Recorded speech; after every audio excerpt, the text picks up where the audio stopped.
5:30 CNG पंपाच्या लाईनवर आहे. तर आता एक ट्रिप कॅन्सल झालेली आहे, सीएनजी नसल्यामुळे एअरपोर्टला गेलो नाही मी.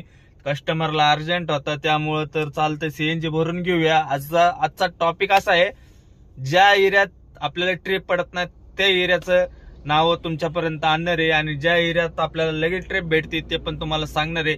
आज ओला उबेर रॅपिडोला कुठल्या कुठल्या एरियात किती धंदा आहे ते सगळं तुम्हाला या व्हिडिओ मध्ये बघायला भेटणार. तर व्हिडिओ सीएनजी भरून झालंय, 0 बघू शकता. आता बघूया कुठली ट्रिप पडते, कुठली वाजतीये. अजून तर काय वाजली नाही, वाजली होती 70-80 रुपयाची. चालू करूया रॅपिडो ओला उबेर. एअरपोर्टला आलोय मी. पहिली ट्रिप 380 रुपयाची घेऊन ओलाची. आता एअरपोर्टला सगळ्यात आधी कोण ट्रिप देत आहे, किती गाड्या चेक करूया. त्याप्रमाणे तुम्हाला पुढची माहिती अपडेट देईल. किती वेळ थांबलो होतो इथं, किती वेळ नाही. एअरपोर्टला थांबून काय फायदा नाही, कारण की 350 गाड्या आहेत आणि फ्लाईट आहेत 6. पण येऊन पण गेलं तर काय माहिती पडतील का नाही. पण लय गाड्या आहेत, त्यामुळे म्हटलं वडगाव शहरीकडं नाही तर इकडं विमाननगरकडे जावं. मला उबेरला रॅपिडो चालू केलेलं आहे. कुठली ट्रिप पडेल काय पडेल ते सांगतो तुम्हाला. कारण की वेळ घालवण्यापेक्षा आहे ना काहीच फायदा होत नाही, माहितीये का. 1-2 किलोमीटर पुढे जर गेलो ना तर नशिबात असेल तर चांगली ट्रिप पडेल. इथं थांबून काय फायदा होत नाहीये. आणि आज दिवसभर इकडं भटकणार पण नाहीये मी. वडगाव शहरी, विमाननगर, कल्याणीनगर इकडं दिवसाला येणं खूप प्रॉब्लेम होतोय. काल दिवस खूप खराब गेलेला आहे माझा.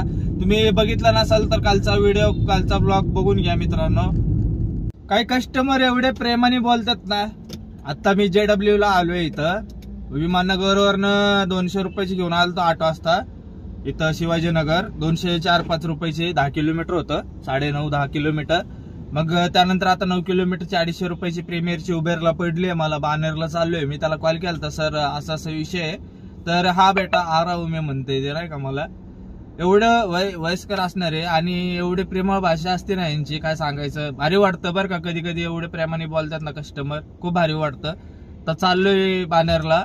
नाश्ता करत होतो, नाश्ता करून झाले.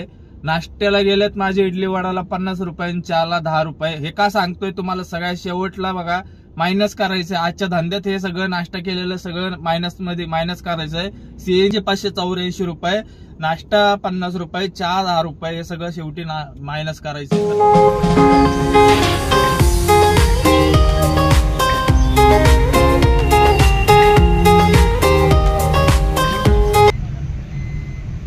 आले मी. मागं बॅकग्राऊंड बघू शकता तुम्ही.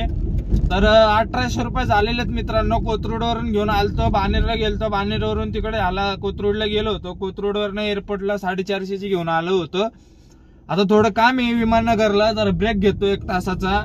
मग परत एअरपोर्टला येतो. आता फ्लाईट पण नाही येत, थोडे वेळ नाही का. तसं काम होतं म्हणून यायचंच होतं मला इकडं. आता विमाननगरला जातो, विमाननगरवर थोडं काम करतो आणि नंतर परत चालू करतो, लॉग इन करतो. अशा पद्धतीने आज एक वाजायला अजून 10 मिनिटं कमी आहेत तरी माझे 1800 रुपये झालेत भावांनो. काल संध्याकाळी माझे सगळे टोटल कालचे व्हिडिओ जर बघितले नसेल तर जाऊन बघा, कळून काल ह्या टायमिंगला किती धंदा झाला होता माझा.